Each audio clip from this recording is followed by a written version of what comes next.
Okay, amazing. I didn't have to adjust anything. We're live! Yay! Okay, so time for the official intro. Are we ready? Drum roll!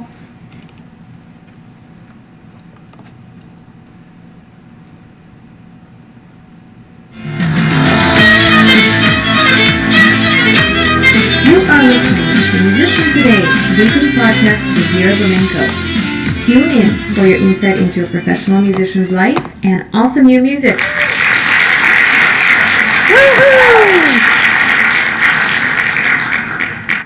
All right, welcome everybody to another episode of Musician Today podcast.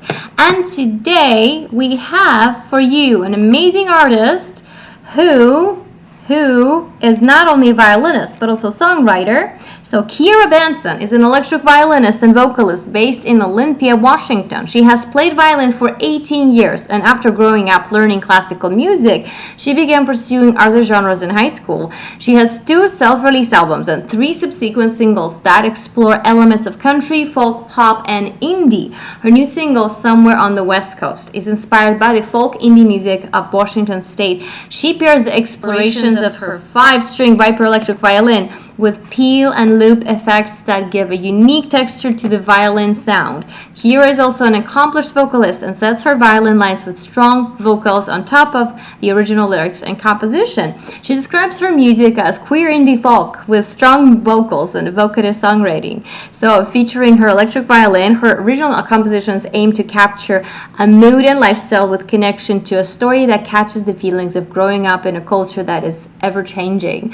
So, you guys, before I go on any further, you can find Kira on SoundCloud at /Kira-Benson-1. Hope I said it right, because I'm crazy today, right?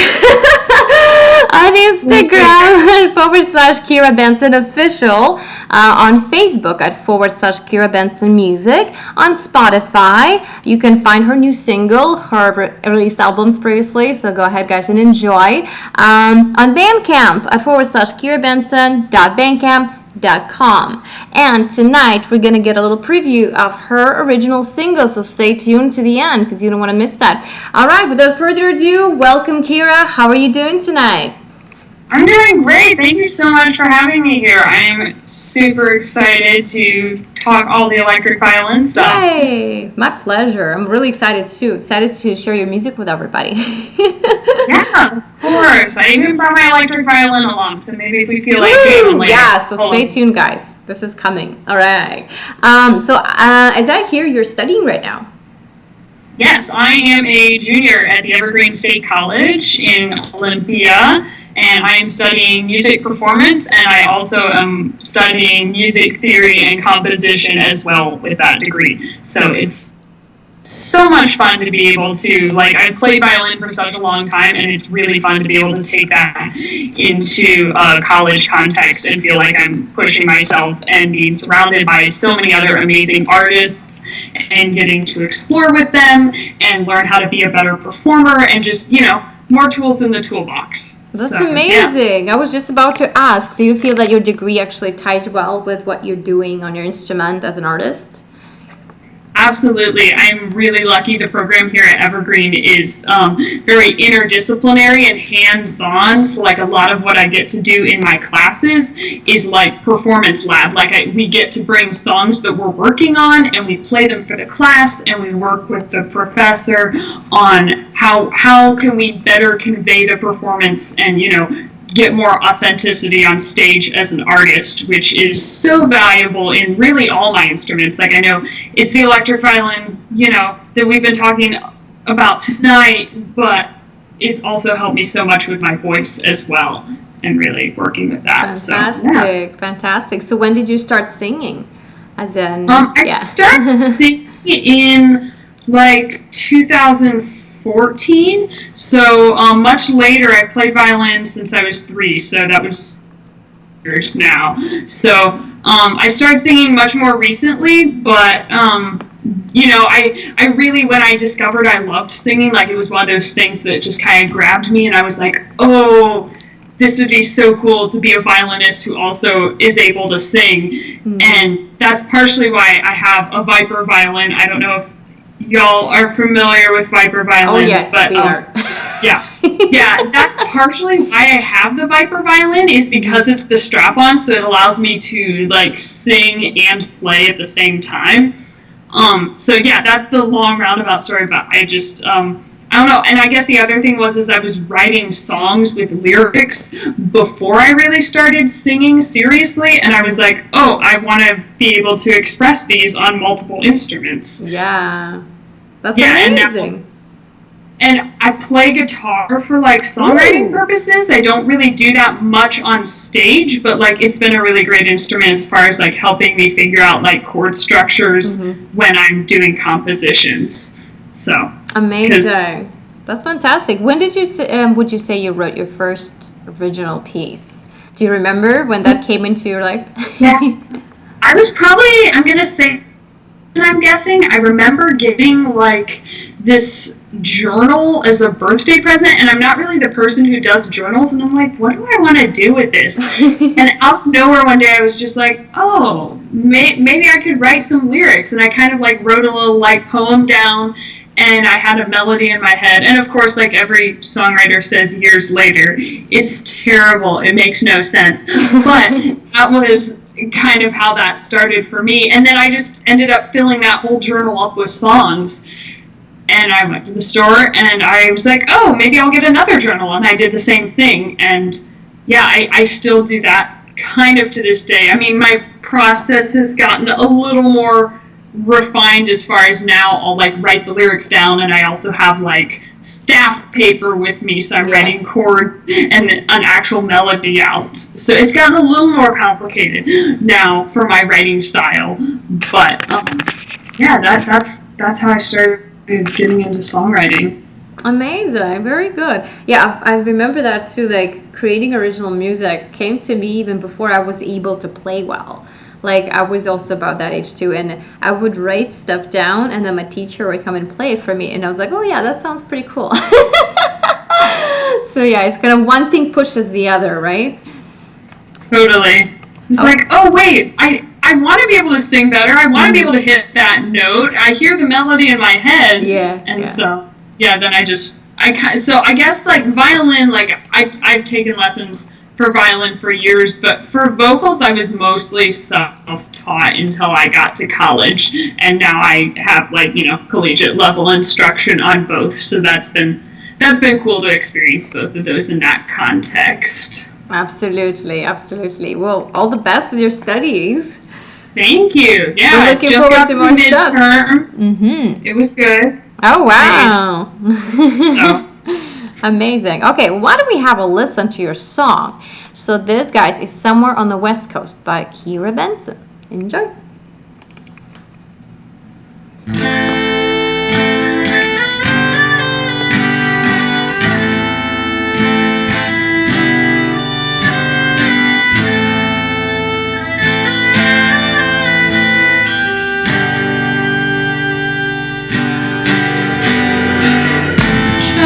Lips on a softer kiss, West Coast girl I miss.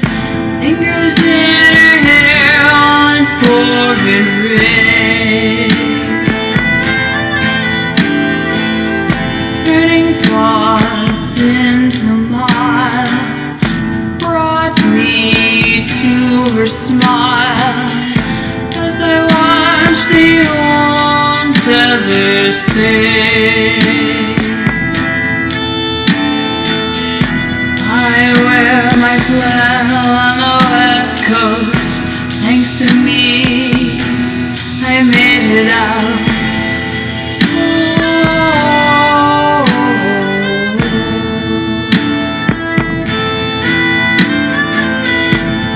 Exhausted in deconstruction story I was living, expectations not worth the time of day. Beyond a world of 6,000 new highs. delusion and the damage we do every day. I wear my flannel on the West Coast. Thanks to me, I made it out.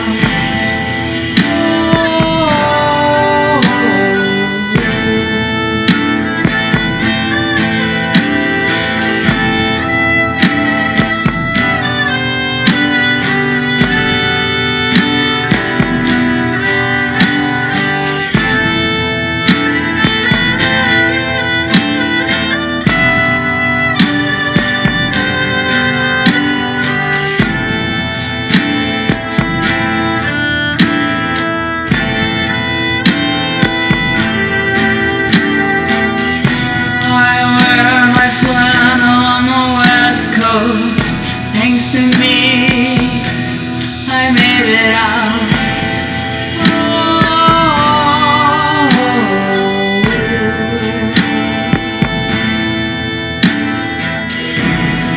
Somewhere on the West Coast, driving down to the water to kiss a girl in the pouring rain.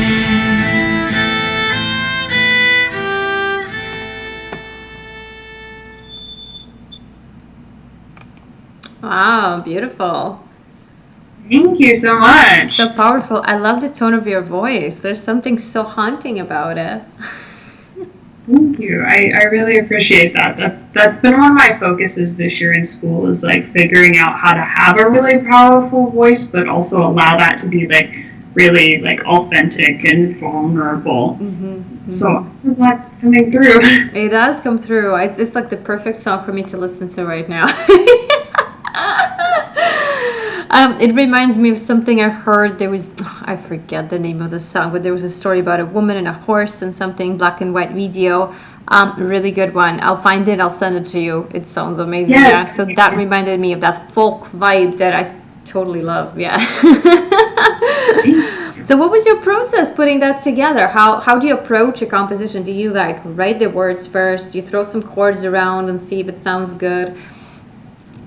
Yeah, I don't know, I guess this is back to kind of how I explained, like I had started with lyrics. Yeah. I usually really start with the lyrics. Like that's what kind of pulls me into the story, is kind of feeling where the lyrics take me. So I start with the lyrics, and I'll usually end up writing kind of a rough draft of the lyrics or the outline of the story, and I'll go back and tweak, like, phrasing and rhyming and that sort of thing later. But usually as I'm writing the lyrics, I'll kind of get a melody in my head, and I have my violin with me so I can just figure out what that melody is on the violin, and then I notate it on staff paper, and then I'll take that to my guitar and I'll figure out what chord structure I want. And once I have like a vocal line and a chord structure, then I'll go back in and like add violin in with that. Because one of the things that I think I've struggled most with as a vocalist and a violinist is the fact that they're two very melody heavy instruments, and it's really hard to balance a song where you can show off both without the timbres stepping on each other. So I think that's the biggest thing I really try to focus on in composition, is how I can bring those two together and make it sound really organic and move the song forward without feeling like the violin and the vocals are fighting for space with each other. Oh yeah, that's true. Absolutely. When I work with singers too, they tell me, oh, can you play like a little lower range here? And okay, then you can get your solo bit. Yeah. So I can completely relate to that. Amazing. So how long does it take you to like create something from scratch and then produce it and record it? It totally depends. This single from start to finish took about 8 months, which was longer, but I had one of my friends who just graduated with an audio engineering degree do the recording and like the mixing and the mastering. and he also did the drums for it. So I feel like it's definitely one of my most professional releases. Some of my other singles have only taken like 3 months, but they've been like mixed and mastered with friends, or I've done them myself. So like for me, the composition part, like once I get on a composition, I'm like dog on a bone. Like I can have it done in hours or maybe a couple days, and then like tweak it as I go along. But it's, for me, really what takes up a lot of time is the audio engineering and recording elements of that. Absolutely. Yeah, totally agree. It helps to work with someone who knows what they're doing in that department.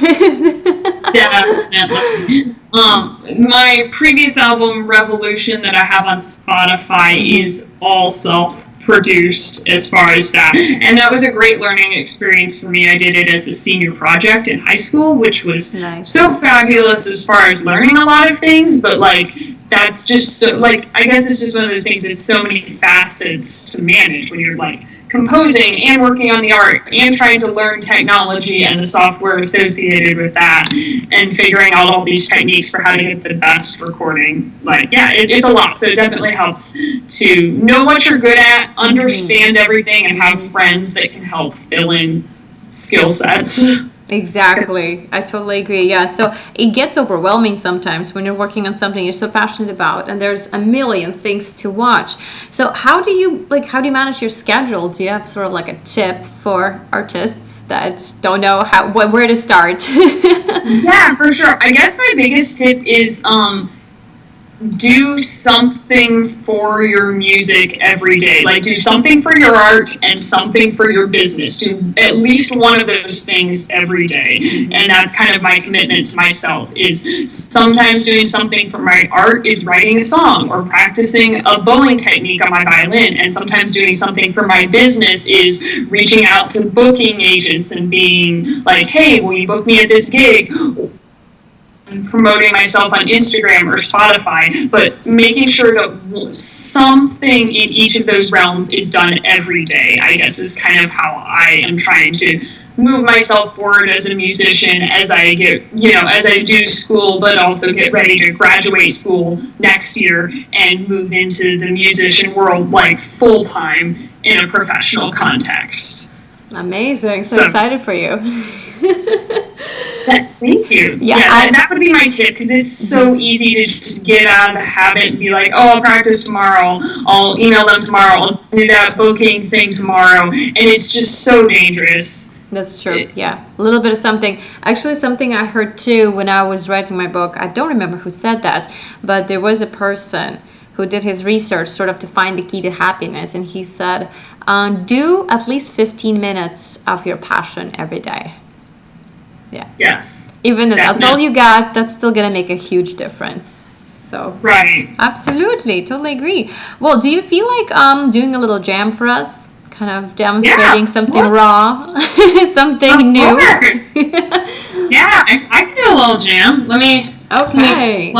We're here. So excited. You guys are getting the exclusive preview right now on Musician Today podcast. Definitely. Okay, is Viper in camera? Okay, yeah. Sweet. Perfect. Oh, cool. Love it. Yeah. No, I love this Viper. I think I've had it for like 5 years now. It's been a while, but amazing. I just made an order for mine.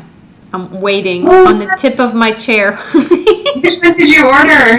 7-string black phantom frets. Oh, that's amazing. That's so amazing. Yeah, thank you. I'm so excited. Yes, I can't wait to see it. I have a 5-string, I guess. I have a 5-string with, I don't have phantom frets. I have the full fretted version, and it's like, I think it's like a midnight sparkle drip. It's like black with like the silver blue drip. Love it. You kind of see it on the wings a little more. But yeah. Great. So I get a little jam? Absolutely, go for it. All right.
Beautiful. So is this like a song that you're working on, or just a random idea that came to your head? That was honestly just an improv.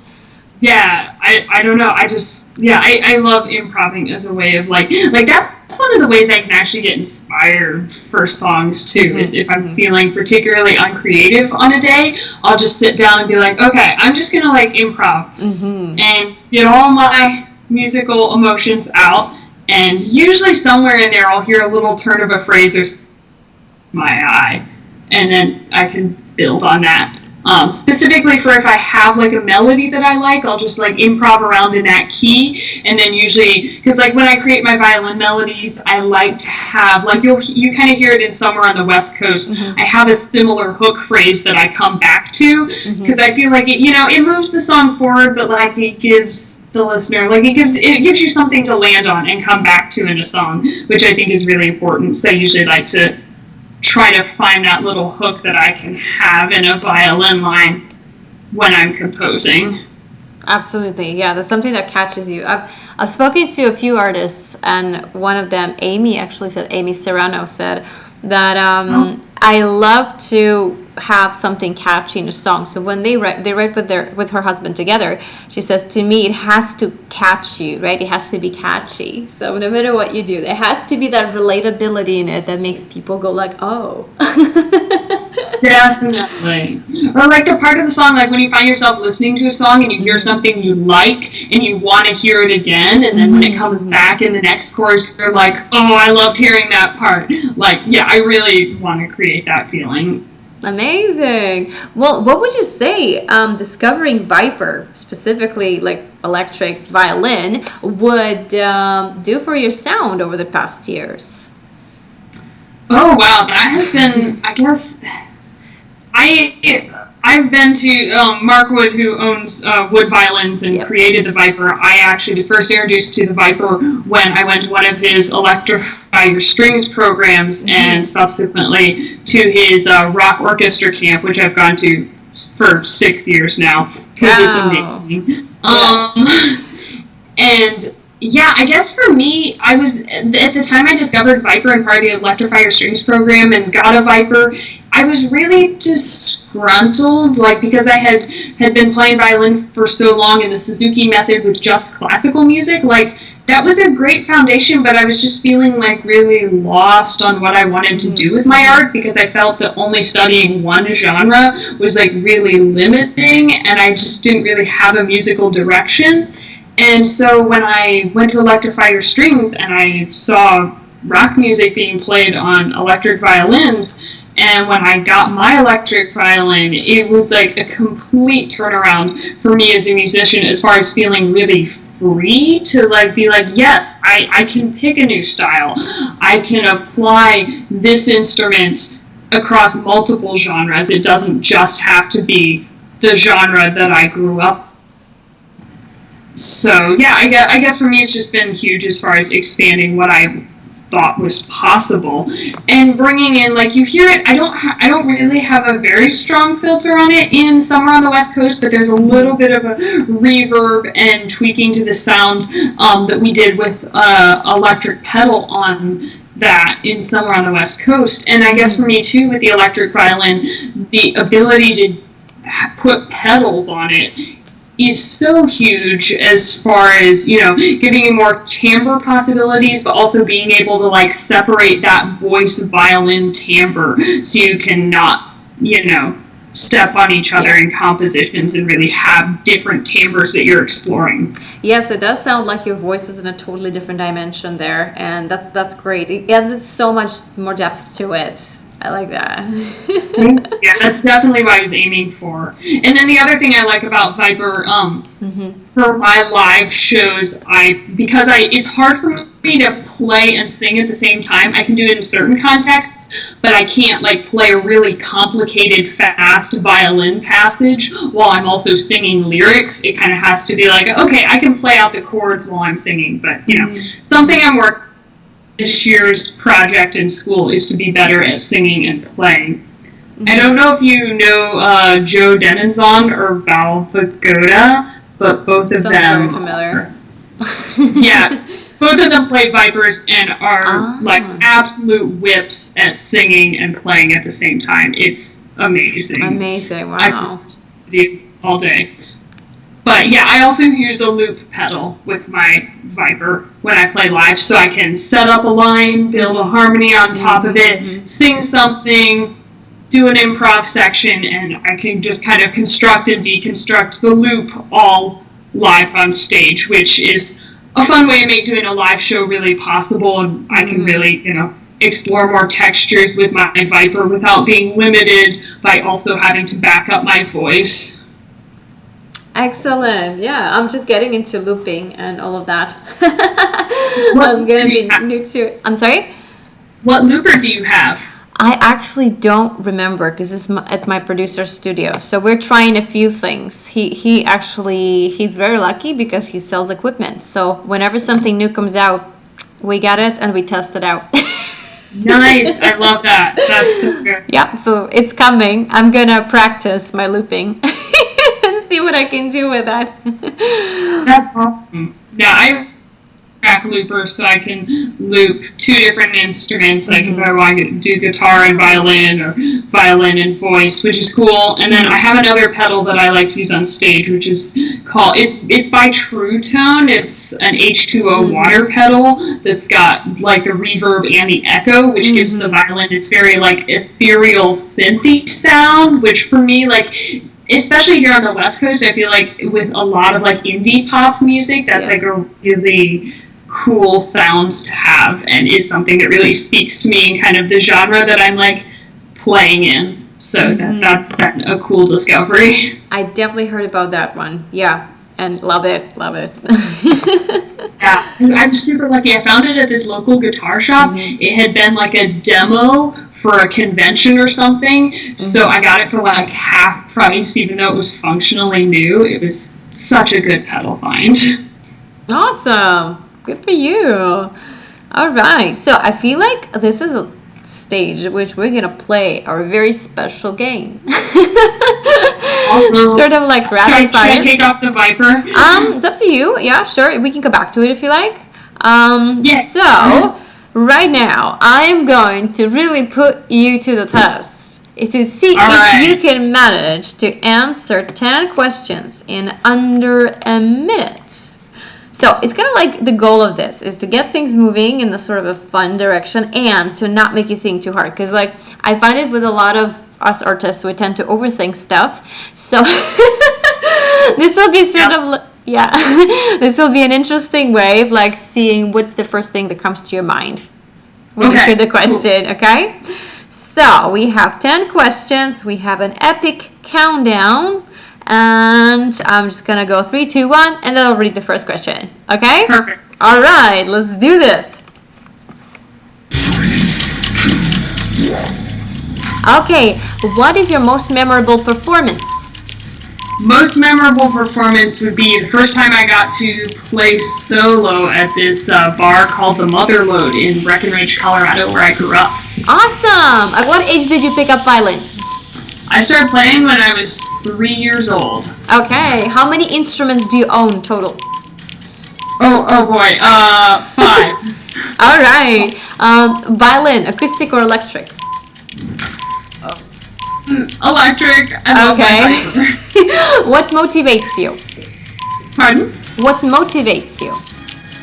What motivates me? I love being on stage. I really do. That's like just peak experience for me. That's amazing. Okay, which YouTuber you just can't stop watching? I don't actually watch a lot of YouTube. I know that's terrible. I really don't. No, we're not. What's your favorite song to cover? Name 3. Okay, Cheap Queen by King Princess, Girls by Girl in Red, and I have a really awesome looper version of Closer by the Chainsmokers. Oh, love it. Okay, we're out of time, but that's okay. I don't see why we can't finish the questions.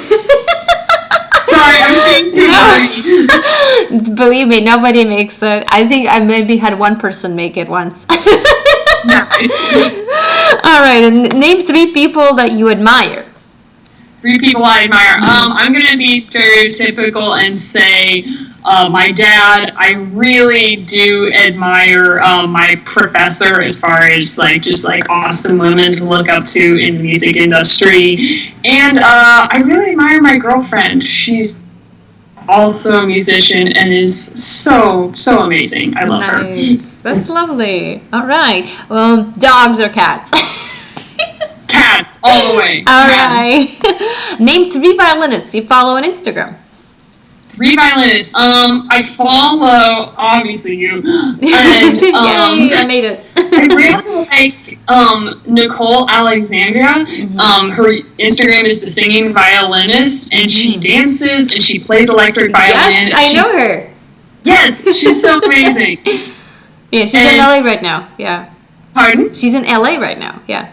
Yes. Yeah. And then I would say Chuck Bontrager. He doesn't have a ton of stuff on Instagram, but he has I've met him and seen him live quite a few times, and he has so much. Like, he takes electric violin, like, pedal stuff to the next level. It's amazing. Yay! Awesome. Well, thank you for playing. We made it through the questions. Yeah. I often find it too when I ask these questions, like, and people start giving very deep answers, like, oh my god, oh, I can't choose, this is so difficult. And it's true, it's a trick question. It's to test you guys. All right, well, thank you so much, Kira, for sharing your amazing music, for being on the show. And I feel like this is the point where I'm going to ask you to share one more thing with us, and that would be, what is your one piece of advice that you would say helped you on your career path, and that you would give to a younger artist who's kind of walking in your path and wants to be a singing violinist, songwriter today in our industry? I would say keep your mind open. Don't lock yourself into one genre. Don't lock yourself into one group of people. Listen to every genre you can in your free time. Like, even your Spotify should be a disaster of listening to everything, because it is so inspiring to just, the more music you listen to, just like the more you can understand and connect with music as a whole. And the more musicians you're around, the same thing happens. So I would say don't lock yourself into anything. Hang out with as many musicians as you can, play as many different shows as you can. I know it's scary, but throw yourself into situations. Like, over the summer I played violin for a bluegrass band, and like I can fiddle, but I'm not a bluegrass player by any means. And I was like, okay, this is scary, but I'm gonna do it. Like, I need to do this. This is awesome. So yeah, just challenge yourself with as many experiences as you can. That's so true. Amazing. Thank you. I do agree with that. So a lot of people think, oh, what do I do to become this artist? And do I follow only these people and only listen to this stuff? But it's never been true for anyone. Like, you get inspired to go outside to listen to the birds sing, and that's it. You know, you got a song. Yeah. Well, and I think, like, at least, like, it feels like sometimes there's, like, such a pressure to create a brand as an artist and, like, fit in a niche. And it's like, you can do that to a degree, but also, like, that shouldn't limit you in your exploration by any means, to be like, oh, I'm not going to do this, it doesn't fit with my image, you know? Yeah, I absolutely agree. So I found it too when I was in school. For me, it's like everything was awesome. Like, I loved my degree too, and I felt like it went exactly with who I was. And now that I'm producing music myself, it's kind of there, but it's a little different. So the branding is definitely an element of it in the professional world. But you're completely right. So you should not close yourself off from all these other experiences. You never know. You might turn into some kind of bluegrass violinist. Who knows? Totally. Yeah. All right. And I think that just fuels your creativity. Thank you, Kira. That's really deep. So you guys, again, you can find Kira and her music, her awesome music, her vocal electric violin music on SoundCloud at Kira-Benson-1, on Instagram at Kira Benson Official, on Facebook at Kira Benson Music, on Spotify, find her by the song title Somewhere on the West Coast, or by her album Revolution. I got it right. Yes, I didn't mess it Yeah, up. yeah. Okay. On Bandcamp at kirabenson.bandcamp.com. Download, listen to her music, go watch her videos on YouTube. She's amazing and amazingly inspiring. So we can't wait to hear more from you. I love to invite people back. So whenever you have a new project, new release, any new idea to share with us, please do come back, and we'd love to hear about it. We'd love to be the first sort of audience to, get exposed to the new ideas from original artists. Yes, well, I got to focus right in home studio, and I'm teaching myself Ableton, so I'm hoping to put together a new EP with some of my friends who are going to help me with, like, bringing in different instruments and the audio engineering aspect. So that's my hope, is to be, like, assembling that project. So it's in the early stages right now, but that will be my upcoming work. Oh, amazing. That's so cool. Wow. Thanks. All the best. Yeah, do let me know when that comes out, and we'll be all over it. Okay, thank you, so much Kira. for having me. It's been fabulous. Such a pleasure to have you, and we'll see you later. And have an amazing day, amazing evening. I think it's evening for all of us now. So, okay, and all the best with creating a new project. Thank you so much. Have a great evening. It's been wonderful to talk with you. Thank you too. Bye. Bye. And here we go, guys. That's all, folks. If you like Iron Fiddle songs, download them at your Thank you for watching. See you next time, guys. See you next time.